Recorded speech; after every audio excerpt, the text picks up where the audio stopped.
जो देखिए अभी हमारे बहुत सारे बच्चे जो असंगठित क्षेत्र में काम कर रहे थे, अनऑर्गेनाइज सेक्टर के, हाँ अनऑर्गेनाइज सेक्टर में कार्य था, और उनको बहुत ज्यादा सोशल सिक्योरिटी का नहीं है। ये कोड ने उनको सोशल सिक्योरिटी नेट में लाया 1 साल के अंदर ग्रेचुटी, सो दैट आप एक मॉडर्न कंपनी बने, एक नए जमाने की कंपनी बने, बिल्कुल, और अच्छी पॉलिसीज लाए आप। तो जो पुराने एचआर सर्विस डिलीवरी के मॉडल थे, तो वो अब नए जनरेशन के साथ वो एचआर सर्विस डिलीवरी को आपको परिवर्तन करना पड़ेगा।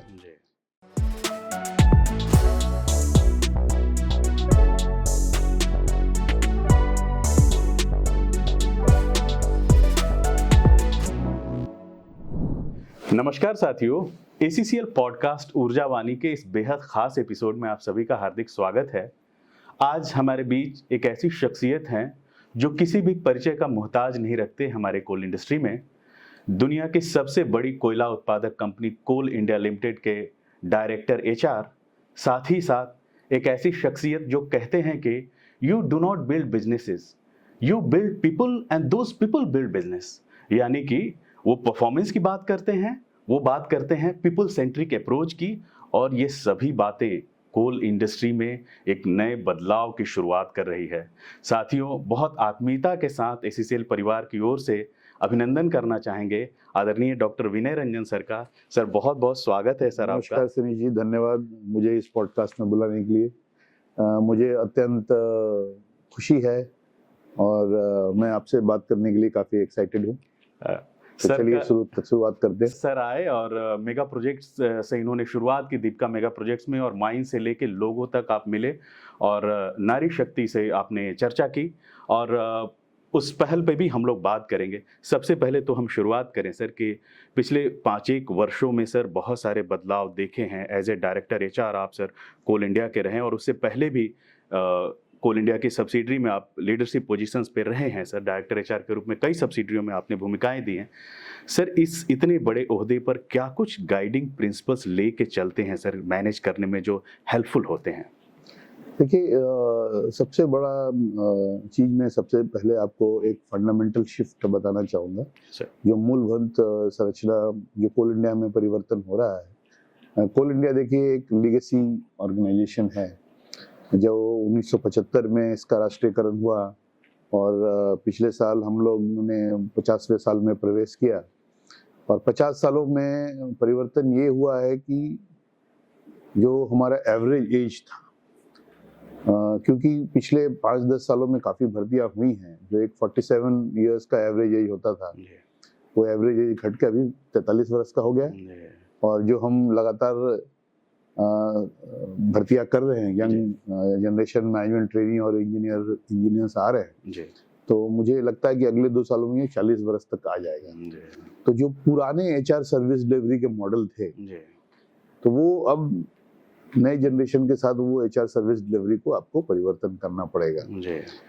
आप एम्प्लॉय एक्सपीरियंस कैसे क्रिएट करते हैं? नए बच्चे आते हैं, उनको मूलभूत फंडामेंटल, क्योंकि देखिए हमारा सबसे बड़ा जो ये है कि हमारी पोस्टिंग रिमोट प्लेसेस में होती है, हमारी माइंस रिमोट प्लेसेस में होती है। वहाँ जो हमारे कर्मचारी या एम्प्लॉय जो आते हैं, जो नए बच्चे आते हैं, अब लड़के लड़कियां काफ़ी संख्या में आ रहे हैं, आपने देखा होगा, तो उनको कैसे हम मूलभूत सुविधाएं दें, रहने की अच्छी जगह हो, और एक हाइजीनिक खाना दे सके उनको, और जो सुविधाएं, क्योंकि वो वहाँ पे रिटेंशन हो सके। एक जमाना था जब 1980, 70-80 का दशक था, ज़्यादा अपॉर्चुनिटीज़ लोगों के पास नहीं थी, तो जो हमारे कर्मचारी आते थे वो कैसी भी परिस्थिति में काम करके अपना, आज वो लोग सब जो भी 90s में 91, 89, 87 बैच के जो हमारे लोग हैं, अब वो सुपरन्वेशन की कगार पे आ गए हैं। बट आजकल के जो जनरेशन है उनको हमको एक्सपीरियंस देना पड़ेगा, मूलभूत सुविधा देनी पड़ेगी। तो यही मैं कहता हूँ कि जो HR सर्विस डिलीवरी मॉडल जो 20-25 साल पहले था, उस पर मूलभूत संरचना, और वो परिवर्तन हो रहा है, लोगों में परिवर्तन हो रहा है। हम लोग एम्प्लॉय फ्रेंडली बन रहे हैं, और मैं हमेशा कहता हूँ कि आप पॉलिसीज एंड रूल्स तो होनी चाहिए, बट रूल्स का इंटरप्रिटेशन हम इस तरीके से करें कि हम कर्मचारियों को बेनिफिट जी दे सके। ये एक फंडामेंटल चेंज है। जी और दूसरा जो है कि हमको बाकी पीएसयू से कोल इंडिया अपने मैन पावर संख्या के कारण, आपको मालूम होगा जी जब राष्ट्रीयकरण हुआ था तो करीब 6.5-7 लाख जी कर्मचारियों के साथ राष्ट्रीयकरण हुआ था। तो एक बड़ा मैन पावर था। धीरे धीरे करते हम करीब अभी 2 लाख से थोड़ा ऊपर। One of the largest, but हम लोग हाँ अभी भी हैं सर। जी जी, अभी भी लार्जेस्ट हैं। जी तो एक वो भी बैक ऑफ द माइंड में रहता है कि जी संख्या काफी है, जी बेनिफिट्स है। जी लेकिन आप देखेंगे चाहे वो कर्मचारियों का हो जी या अधिकारियों का हो, जी हम अभी बेंचमार्क कर सकते हैं, जी है बिल्कुल ना। बेंचमार्क कर सकते हैं कि हम किसी भी एक भारत में पीएसयूज के जी बराबर हैं। जी और ये कंटिन्यूअस प्रोसेस है, जी जी ये जी हमेशा बदलता रहेगा। जी जी। तो सर जैसे पिछले कुछ एक वर्षों की बात करें तो कोई एक ऐसा चेंज, जैसे मैं तो सर, मुझसे कहा जाए तो मैं तो कहूँगा कि जो ये एचआर पे हम लोग शिफ्ट किए हैं सर, हाल ही में हमने जो एचआर पूरा जो P&IR से हम एचआर ले आए हैं सर, इसने हम लोग को एक, सब लोगों को एक जोड़ने का काम किया है सर। और तो इस तरह के जो बदलाव आए हैं सर हाल के वर्षों में, आपके हिसाब से क्या कुछ सबसे ज़्यादा इम्पैक्टफुल रहे हैं सर, कुछ एक जो चीज़ें? फंडामेंटल थिंकिंग, जी। जो हम एक रिएक्टिव एचआर का काम करते थे, कुछ इवेंट हो जाता था उसके बाद लोग एचआर के पास आते थे और एचआर उसका सॉल्यूशन देता था। अच्छा और जो हम पर्सनल से एचआर चेंज किए हैं, उसका जी। फंडामेंटल शिफ्ट ये है जी। कि हम प्रोएक्टिवली काम करेंगे। जी जैसे फिर एग्जांपल, डाइवर्सिफिकेशन हमारा एक बड़ा जी एजेंडा है। जी जी और एक एजेंडा तो हमारा कोल प्रोडक्शन है। जी। हर साल आप देख रहे हैं कि टारगेट हमारा बढ़ता ही जा रहा है, बढ़ता करीब 10% yes yes double digit growth है यस हमारा यस कोल प्रोडक्शन और यस डिस्पैच टारगेट यस का। तो एक हाथ में वो कोर बिजनेस है जो हमारा कोल प्रोडक्शन एंड डिस्पैच, उसको जी। बढ़ाना है। जी और दूसरे हाथ में हमको ये भी देखना है कि कोल इंडिया डाइवर्सिफाई कैसे करे और अल्टरनेटिव रेवेन्यू जनरेशन अगले 5-6-7 सालों में कैसे हो। जी तो उसके लिए आपको नए कॉम्पिटेंसी, नए स्किल की जरूरत है। जी यहाँ पे आपका अप्रोच प्रोएक्टिव हो जाता है कि जी। कैसे वो स्किल को हम बिल्ड करें, जी कैसे हम नए एरिया में, जैसे गैसिफिकेशन हो गया, जी। पावर पिट हेड पावर प्लांट का बिजनेस हो गया, क्रिटिकल मिनरल का हो गया। जी अगर अभी कहेंगे तो अभी वो स्किल इन हाउस नहीं, क्योंकि हम लोग ट्रेडिशनली कोल प्रोड्यूसर रहे हैं जी और कोल प्रोडक्शन करने के लिए हमारे पास बहुत ही अच्छी काबिलियत है। जी बड़े अच्छे अच्छे माइनिंग इंजीनियर्स जी, है और इसके जी, जितने भी जी, एएनएम इंजीनियर्स, जी, एक्सकवेशन कैडर, जी तो जो सारे लोग गियर है कोल प्रोडक्शन जी, के लिए। जी। और इसलिए आप देखिएगा कि अ, जब 1975 में 79 मिलियन टन का प्रोडक्शन था, जी आज हम 800 की ओर 875 इस वर्ष हम लोग टारगेट है और 800 पार करने की तरफ अग्रसर है। सर। तो ये एक बहुत बड़ा मतलब ग्रोथ है, जी जो कि हमारे जो एग्जिस्टिंग, मैं सारा श्रेय उन इंजीनियर्स को, और जो कि विषम परिस्थिति में नेचर के अगेंस्ट में काम करके जी जी ये परफॉर्मेंस दे रहे हैं। जी तो जो हमारे एग्जिस्टिंग कर्मचारी जी। हैं सारे, जो भी जितने भी हमारे अभी 15,000 से करीब ऑफिसर हैं, जी 2 लाख से ऊपर कर्मचारी हैं, जी। 1 लाख से ऊपर जी ठेका मजदूर हैं, जी तो सब ने मिलकर एक बड़ा ही अच्छा इकोसिस्टम क्रिएट किया हुआ है, जी जहां हम आज बैठे जी। हैं एसीसीएल में, जी जहां एसीसीएल में एशिया का लार्जेस्ट जी गेवरा हमारी जो गेवरा माइन माइंस है जो है आपका एक एशिया का लार्जेस्ट जी माइंस है, जी जो खुद में ही 50-60 मिलियन के करीब जी बिल्कुल सर। प्रोड्यूस करता है। जी और सारे सब्सिडरी जो भी हमारे सातों कोल प्रोड्यूसिंग सब्सिडरी हो जी या 8वां सीएमपीडीआई हो, जी जी सबने मिलकर किया। लेकिन अब समय आ गया है जी कि हम अदर देन कोल के बिजनेस में भी प्रवेश करें हाँ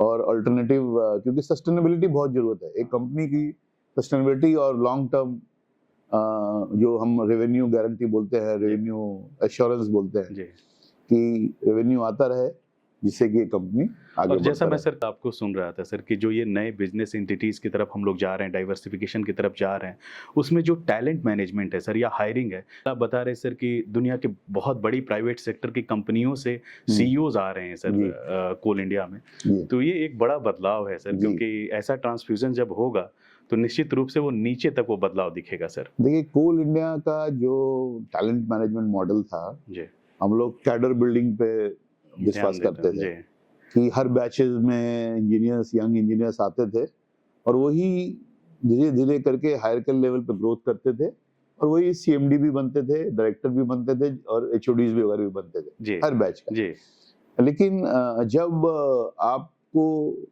वैसी स्किल और वैसी कॉम्पिटेंसी लाने की जरूरत है जो कि आपके पास अभी आपके सिस्टम में नहीं है, जी तब तो आपको बाहर से लैटरल लेवल पे हायरिंग करना पड़ेगा। जी और उसी कड़ी में मैंने कल शेयर किया कि गैसिफिकेशन एक नीश, एक नया टेक्नोलॉजी है। हाँ, नीश नया टेक्नोलॉजी है जहां हम ग्रीन यूज ऑफ कोल बोलते हैं। इसमें कोल जलेगा नहीं, कोल का एक केमिकल रिएक्शन से हम गैस बनाएंगे। और ये टेक्नोलॉजी धीरे धीरे डेवलप विकसित हो रही है और सरकार भी इस पे काफी एम्फेसिस डाल रही है। और मुझे लगता है कि 2030 तक अगर ये टेक्नोलॉजी सफल हो गई और कोयला हमारे पास कभी कोयला ही एक ऐसा मिनरल है जो भारत के पास प्रचुर मात्रा में अवेलेबल है और जो हमारी गैस की समस्या है वो इससे दूर होगी और ये काफी अच्छा एक बिजनेस इकोनॉमिकल मॉडल बनेगा जो कि भारत के लिए बहुत अच्छा होगा। जी सर, जैसे इतने बड़े ऑर्गेनाइजेशन का जो पर्सनल के साथ एक जो HR के साथ जो ये बात है सर, इंडस्ट्रियल रिलेशन की, वो हमें कोलैबोरेशन में भी हेल्प करता है सर, स्टेबिलिटी में भी हेल्प करता है। तो इंडस्ट्रियल रिलेशन को लेके किस तरह से आप देखते हैं सर, और एक हार्मोनाइज्ड वे में चीज़ें चले उसके लिए क्या कुछ प्रयास हो रहे हैं सर? देखिए सनी जी, इंडस्ट्रियल रिलेशन हमारे जॉब का जितने भी HR हैं वो बड़ा ही इंटीग्रल और प्रमुख इम्पोर्टेंट इश्यूज है जी। और मुझे आपको बताते हुए खुशी है जी कि पिछले विगत 5-6 सालों में इंडस्ट्रियल रिलेशन प्रॉब्लम के चलते प्रोडक्शन का लॉस नेग्लिजिबल है जी। बिल्कुल ऐसा नहीं हो सकता कि नहीं इक्का दुक्का कहीं इधर उधर हुआ होगा जी। बट हमने बहुत ही हार्मोनियस रिलेशनशिप रखा है जी। उसका सबसे प्रमुख कारण है संवाद जी। कि हम हमारे पास फोरम्स है जी। सबसे पहले तो जो हमने वेज नेगोशिएशन किया JBCCI ऐतिहासिक समझौता हुआ 2023 में हमने वर्कर्स का किया जिसमें कि काफी 10 मीटिंगें हुई लेकिन एक अच्छा अमिकेबल और जिसमें कि हमारी जो 5 सेंट्रल ट्रेड यूनियन है सब ने उसमें हस्ताक्षर किया जो कि एक इतिहास है। इसके पहले 1-2 यूनियन एब्सटेन कर जाती थी और वो एग्रीमेंट पे साइन नहीं करती थी। और उसके बाद हमारे फोरम है, स्टैंडर्डाइजेशन कमेटी है, वेलफेयर कमिटीज हैं, सेफ्टी कमिटीज है। तो हम एक कंटिन्यूअस संवाद करते हैं और वो जो एक कॉन्सेप्ट है वर्कर्स पार्टिसिपेशन इन मैनेजमेंट उसका बहुत ही अच्छे तरीके से कोल इंडिया में पालन होता है। और जो ट्रेड यूनियन है और प्रबंधन है वो गाड़ी के 2 पहियों के समान है और वो सामंजस्य में और कोलैबोरेशन में चलना चाहिए। और मैं आपको बताते हुए मुझे बहुत खुशी है कि जो हमारे ट्रेड यूनियन के जितने भी रिप्रेजेंटेटिव्स हैं वो चाहे एपेक्स GCC के हों या हर सब्सिडरीज के हो, उनका बहुत सहयोग मिलता है और वो बहुत है। उनका भी एक ही ऑब्जेक्टिव है जो कि हमारा ऑब्जेक्टिव है कि कोल इंडिया का ग्रोथ कैसे हो, प्रोडक्शन, डिस्पैचेस और जो भी दूसरे कार्य हैं, दूसरे एस्टेब्लिशमेंट है वो कैसे चला रहा है। और मुझे बताते हुए खुशी है कि हमारा वेल एस्टेब्लिश्ड कम्युनिकेशन चैनल बना हुआ है जो पिछले कितने सालों से सफल रहा है और कभी भी इनकी ट्रेड यूनियन की हेल्प की जरूरत पड़ती है वो हमेशा आगे आते हैं और कंपनी के हित में हम लोग साथ मिलकर निर्णय लेते हैं। आप देखिए सबसे बड़ा एग्जांपल मैं दूंगा कि जो हमारे जो कॉम्पैशनेट अपॉइंटमेंट के जो लोग आते थे और जो लैंड लूजर आते थे उनको हम कैटेगरी 1 अंडरग्राउंड जनरल मजदूर बोलते थे जी। हाँ, उसको जनरल असिस्टेंट किया गया और उसको एक ऐतिहासिक 50 सालों में वो पदनाम को हमने चेंज करके जनरल असिस्टेंट वो लड़के जो MBA करके प्राइवेट सेक्टर में काम करते रहते थे सर, यहाँ मुझे लोग बोलते थे कि उनके कान में वो बड़ा बिल्कुल खटकता था कि ये उनको जनरल मजदूर बड़ा ज्यादा अच्छे से पढ़े लिखे लड़के आते थे, जनरल मजदूर का बदनाम से उनको बुलाते थे। वो देखिए एक ऐतिहासिक फैसला में हमने उसको जनरल असिस्टेंट कर दिया। तो मूलभूत है देखिए आप, मैं वही बोला कि आप पुराने नियमों से नए जमाने के यस कंपनी को नहीं चला नहीं सकते। चला सकते। पुराने नियम को आपको जी आपको जी कॉन्स्टेंटली चेंज करने हो, जी जी जी सो दैट आप एक मॉडर्न कंपनी बने, एक नए जमाने की कंपनी बने बिल्कुल और अच्छी पॉलिसीज लाए आप। सर। तो सर ये आईआर से रिलेटेड ही भारत सरकार ने जो नए लेबर कोड अभी की घोषणा हुई है सर, और उसमें हम लोग देख रहे हैं सर कि आप लगातार अलग-अलग सब्सिडियों में जा रहे हैं, चर्चा कर रहे हैं लोगों से। तो इसको लेके क्या कुछ पॉजिटिविटी है सर, और क्या कुछ खास बदलाव इसके ज़रिए आना चाह रहा है सर? देखिए, ये बहुत ही अच्छा और बहुत ही एक फॉरवर्ड लुकिंग जी, रिफॉर्म है, जी, जो हमारे भारत सरकार जी, ने उसको लागू किया है। जी, क्योंकि कुछ-कुछ जो हमारी लेबर लॉस थे, जी। 1926 के ट्रेड यूनियन हाँ, act, yes, yes sir. Workman compensation act 1923, जी, आईडी एक्ट जो हमारा मदर ऑफ द एक्ट बोलते हैं, जो जी। कि इंडस्ट्रियल रिलेशन और जी, जी, एम्प्लॉयर एम्प्लॉय रिलेशन को डिफाइन करता है, वो 1947 का है। इन सालों में भारत बहुत बदल गया है और हमें जो एक नारा है हमारे प्रधानमंत्री जी का, जी। 2047 तक विकसित भारत बनाना है। जी, तो विकसित भारत बनाने के लिए आपको ईज ऑफ बिजनेस, जी, ईज ऑफ डूइंग बिजनेस और कैसे फॉरेन डायरेक्ट इन्वेस्टमेंट आए, कैसे हम इन्वेस्टर्स को आकर्षित करें। जी, और आपको मालूम है 29-30 कोड थे, डिफरेंट ये थे। जी, ये एक बड़ा स्वागत योग्य कदम है और मैं तो बहुत ही एक्साइटेड हूँ और मैं लोगों को बता रहा हूँ कि ये आपको भारत को एक नई दिशा में लेके जाएगा। जी, और सारे जो देखिए अभी हमारे बहुत सारे बच्चे जो असंगठित क्षेत्र में काम कर रहे थे, अनऑर्गेनाइज्ड सेक्टर के हाँ, अनऑर्गेनाइज्ड सेक्टर में कार्य था, और उनको बहुत ज्यादा सोशल सिक्योरिटी का नहीं है।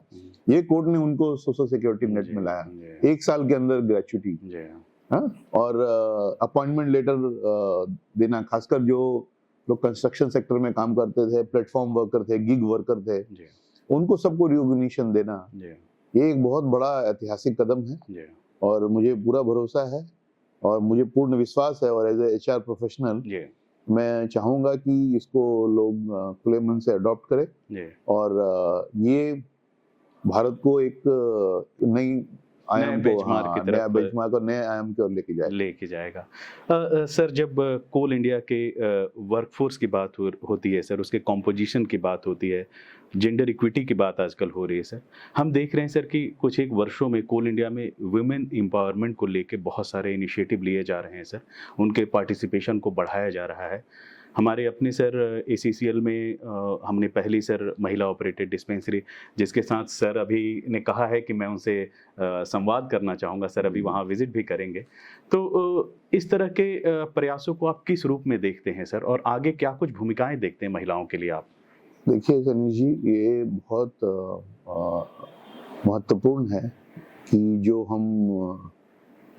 हमारा एजेंडा है DEI, जी, डाइवर्सिटी, इक्विटी एंड इंक्लूजन, जी, ये एक हम प्रमुख मुद्दा लेके चल रहे हैं। जी, इंक्लूजन, जिसमें कि सभी लोग, जी, महिलाएं प्रमुख रूप से शामिल हैं। जी, आज 3 साल पहले हमारी महिलाओं की भागीदारी करीब वर्कफोर्स में 7% थी, जी, लेकिन जिस तरीके से हम रिक्रूटमेंट कर रहे हैं, जी, ये अभी करीब 10% के करीब पहुंच गया है। बिल्कुल सर, कहने के लिए ये 10% है, लेकिन नंबर्स में ये 20,000 से अधिक है। ऊपर है नारी शक्ति। जी, और आज जो हमारी महिलाएं हैं कोल इंडिया में, वो पुरुषों के साथ कंधा से कंधा मिला के मेन बिजनेस में, वो चाहे ड्रिलिंग ऑपरेशन हो, क्रेन चलाना हो, डोजर चलाना हो, डंपर चलाना हो, जी, जी, एक दो मिला जहाँ डंपर ऑपरेटर भी हमारी महिलाएं हैं। जी, और फंक्शंस में जैसे कि HR, जी, फाइनेंस, इवन सरकार ने, DGMS ने नियम बदला जी, और माइनिंग में भी, अंडरग्राउंड में जो जी। पहले महिलाओं की अनुमति नहीं थी, जी, वो भी अनुमति दे दिया है हाँ। और SOP उसका बना है। बना है सर। और ये नए लेबर कोड में भी नाइट शिफ्ट में जी, काम करने की आप अनुमति के साथ में, कंसेंट के साथ में जी, महिलाएं नाइट शिफ्ट में कर सकती हैं। जी, देखिए, महिलाओं का आना बहुत जरूरी है, आर्थिक जी, देश की आर्थिक व्यवस्था के चलते। जी, करीब हमारी 48-49% आधी आबादी महिलाओं की है, जी, लेकिन जो करीब उसमें 10% ही प्रोडक्टिवली GDP में कंट्रीब्यूट करते हैं और इंगेज है। हाँ, मैं जी, मैं कहीं देख रहा था सर कि जो एशियन इकोनॉमीज हैं सर, चाहे वियतनाम या है, वहाँ पे जो वुमेन वर्कफोर्स का पार्टिसिपेशन हमसे जी, कई कई गुना गुना है। ज़्यादा। जी, जी, हम अगर 10% भी उनको मुख्य धारा में जी, जीडीपी कंट्रीब्यूशन में लेके आएंगे, आप समझिए कि इंडिया का जीडीपी कहाँ से कहाँ चला जाएगा, जी, जो अभी भी अनटच्ड है। जी, तो हमें पूरा प्रयास करना चाहिए। कोल इंडिया में इसकी शुरुआत हो चुकी है, जी, और वुमेन एम्पावरमेंट और उनकी सेफ्टी, जी, ये बड़ा ही मुख्य बिंदु है। मैं हर जगह जाके बोलता हूँ कि महिलाओं की सुरक्षा और जो उनकी मूलभूत सुविधाएं हैं, जी, एक हाइजीनिक वर्क जी, प्लेस उनको जी, दिया जाए, जी, और उनको मुख्य धारा में, और उनको जो भी टास्क दिया जाए, और कि अपने टास्क को अच्छी तरीके से काम कर सके, कम कर वैसी व्यवस्था हर जगह, हर कोलियरी में एक बना जो के सर रखना। आप नारी शक्ति के साथ जो चाय पे चर्चा कर रहे हैं सर, मैं उसको फॉलो कर रहा था।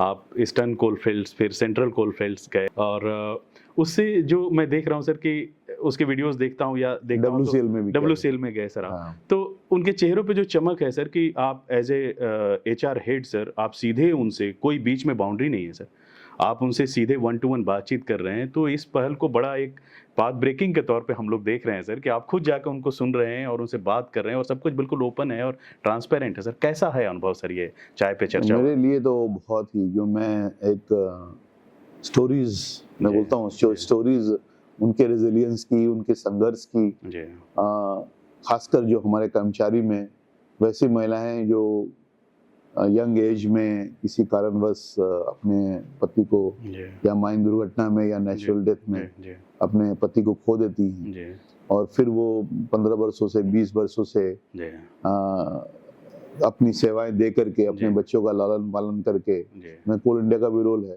जी, और बहुत ही मतलब क्या बोले, मार्मिक, और एक ऐसी स्टोरी जो कि दुनिया को बतानी चाहिए कि जी, कोल इंडिया में ऐसे हमारे महिला कर्मचारी हैं, जी, और जो दूसरे इंजीनियर्स और जी, मैनेजमेंट ट्रेनीज आ रहे हैं, जी, और उनका जो उत्साह और उनका एनर्जी, जी, वो मुझे बहुत उत्साहित करता है। जी, और सीधे संवाद करने से जी, उनको भी लगता है कि कोई उच्च अधिकारी आया जी, और उनकी बात सुनी। जी, और मेरा मुख्य उद्देश्य ये है कि उनको कंपनी के बारे में बताना, जी, कि जिस कंपनी में काम कर रही हूँ, क्योंकि वो एक, देखिए, एक लिमिटेड जगह पे काम करती है, उनको लिमिटेड जानकारी है, जानकारी, जी, और उनको नहीं पता है कि ये कंपनी कितनी बड़ी है, और जी, कंपनी की प्रॉफिट, जी, प्रोडक्शन, जी, और विश्व में क्या जी, स्थान है। जी, तो उनको एक, खुद को भी एक सेंस ऑफ प्राइड होना चाहिए हाँ, कि बिल्कुल वो सर। इतनी बड़ी कंपनी में काम कर रहे जी, हैं, जी, और वो एक हैं तो एक छोटे से कोलियरी में पदस्थ है, जी। लेकिन वो एक बड़े इकोसिस्टम का पार्ट है। पार्ट ये है। चीज़ मैं कहूँगा सर, जैसे मैं जब सेना में काम करता था सर, तो सेना का जो एक सिपाही है सर, वो भी उस अल्टीमेट पर्पस से जुड़ा रहता है सर कि फ़ौज जो लेके मिशन चल रही है। जी, तो इस तरह के जो प्रयास हैं सर कि ग्राउंड लेवल पे जो वर्कर है उसको भी पता है कि नेशन बिल्डिंग में उसका कंट्रीब्यूशन है। जी, जी। वो उस एक वर्कशॉप तक देश सीमित की नहीं है। एनर्जी सिक्योरिटी में उसका उसका कंट्रीब्यूशन। तो ये एक बहुत ही अच्छी पहल है हाँ, सर ये इसको। हमने पहल की। अभी मुझे है कि मैं भी 4 सब्सिडरी कवर कर चुका हूँ, जी, और बाकी के भी 4 करनी है। जी, और उसके बाद फिर हम इन महिलाओं को, जो खासकर देखिए पढ़ी लिखी नहीं है, जी, ये लोग एक तरीके से अपने नियर डियर को खो के जी, हमारे कंपनी में नौकरी में है, जी, तो उनको एक विश्वास दिलाना है कि कंपनी उनके साथ खड़ा है, जी, और उनके उत्थान के लिए, उनके जी, प्रोग्रेशन के लिए जी, कंपनी जो भी करना पड़े वो जी, करेंगे। जी, और उनको भी लगता है कि पहली बार उनको एक उच्च अधिकारी से जी। रूबरू, बिना किसी हिंड्रेंस और के, कि कल आप मैं, शेयर कर रहे थे सर एक महिला की हाँ, कहानी कि उनका लड़का यूएसए में कंसल्टेंट के बतौर कंसल्टेंट के बतौर, काम कर रहा है, तो कितनी इंस्पायरिंग स्टोरी है सर जी, ये सब। बहुत बहुत इंस्पायरिंग जी। स्टोरी है। जी, जी। सर, मैं सीएसआर पे अगर ना बात करूं तो बात अधूरी रह जाएगी। चाहे सिविल सेवा में जो लड़के प्रिलिमिनरी पास कर रहे हैं उनके लिए सहायता हो, या थैलेसीमिया योजना हो स्वास्थ्य के, बहुत सारे प्रयास हो रहे हैं सर। किस तौर पर ये प्रयास जो है ज़मीनी स्तर पे बदलाव ला रहे हैं सर, कैसे देखते हैं आप सीएसआर को? देखिए, सीएसआर हमारा एक प्रमुख डिपार्टमेंट है। जो मुद्दा है कि जो सीएसआर का मैंडेट है जी, कि जिस जगह पे हम काम कर रहे हैं, जिस जी, जगह से हम प्रॉफिट ले रहे हैं, जी, या जिस जगह से हम खनिज का उत्खनन कर रहे हैं, जी, उस एरिया को वापस देना और एक इम्पैक्ट क्रिएट करना, सामाजिक इम्पैक्ट क्रिएट करना। जी, वो चाहे हेल्थ का हो, जी, हाइजीन का हो, जी, स्किल डेवलपमेंट का हो, जी, लाइवलीहुड क्रिएशन का हो, जी, इस दिशा में हम काम करते हैं। हमारा प्रमुख जो खर्चा होता है वो हेल्थ एंड सैनिटेशन पे होता है, जी, उसके बाद एजुकेशन, उसके बाद स्किलिंग जी, और उसके बाद लाइवलीहुड क्रिएशन का। जी, हम कंटिन्यूअसली जो हमारे प्रोजेक्ट अफेक्टेड पीपल है, पैप जो बोलते जी, हैं, उनके बच्चों को स्किल डेवलपमेंट किए। सिपेट के साथ अभी हमने 4000 लोगों बच्चों के लिए सिपेट के साथ एमओयू किया है। उसमें सर हाँ 100% प्लेसमेंट जैसा आ हाँ, रहा है उसमें सर। वही हमने एमओयू में रखा है जी, कि कम से कम 85% जी, तो बिल्कुल। गारंटीड है जी, और इसके अच्छे रिजल्ट आए। हमने जी, टाटा ट्रस्ट के साथ भी किया, अच्छा, जिसमें कि टाटा ट्रस्ट अपना ट्रेनिंग दे के खुद ही अपने शेफ और अच्छा, जो उनके हॉस्पिटैलिटी के होते हैं तो अपने जी, खुद जी, के ताज होटल्स में वो ओके, दैट्स उनको रख ग्रेट लेते सर। हैं। वो भी हमने दो तीन सेशन किए। जी, और बाल थैलेसीमिया आपको मालूम है जी, 800 से ज्यादा हमने जी, बच्चों का बोन बिल्कुल मैरो सर। ट्रांसप्लांटेशन किया। जी, तो ये हम हमारा कोल इंडिया का बजट करीब 800 से ऊपर का जी, होता है और हम एक प्रमुख स्पेंडर है। जी, और बहुत सारी हमारी आइकॉनिक प्रोजेक्ट नन्हा सा दिल, नन्हा सा दिल जिसमें सर। हम कंजाइनेटल डिजीज जो छोटे बच्चों में जी, जी, उनका स्क्रीनिंग करना, जी, और 300 से ज्यादा हमने बच्चों का सफल जो ऑपरेशन किया है। उनका सफल ऑपरेशन करा के उनको जी। मुख्य धारा में हम लेके अभी आए। माननीय प्रधानमंत्री जी सर उन्हीं जो रायपुर आए सर जी, छत्तीसगढ़ दौरे पे, तो उसी जो सफल जो ऑपरेशन हुए सर, देश भर के बच्चों के साथ उन्होंने संवाद संवाद किया। भी किया। कोल इंडिया उससे जुड़ा हुआ है सर, तो जी बड़ा जी गौरव जी, अच्छा लगता है। रायपुर में ही रायपुर सेंटर में है किया जी सत्य सर, साई ट्रस्ट का। सत्य साई सर।